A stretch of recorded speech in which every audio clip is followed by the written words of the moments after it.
Oh, muntik na kitang di makilala dyan sa mukha mo. Para kang nakagat ng bubuyog ah. Ginagago mo ba ako pare? Kita mo nang nagulpi na nga yung tao eh.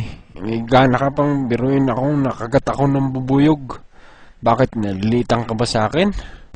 Oo nga naman pare. Nakita mo nang namagamok ka eh. Ayusin mo tanong mo.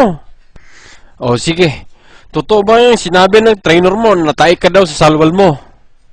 Hindi naman, sobra naman yun. Grabe naman yun. Hindi naman ako natay sa salwal ko. Inaamin ko, naihi ako pero natay. Kahit tingnan nyo brief ko. Ano ba naman yung tanong mo? Sobra naman yan. Ayusin mo, ayusin mo. Ikaw Robert, ikaw tong nagsabi na natay itong si Margarito. Ba't mo naman sinisiraan tong bata mo? Di naman pala siya natay, naihilang daw. Sinungaling ka, gago ka. Wala akong sinabi na natay siya sa salwal. Tayo dyan.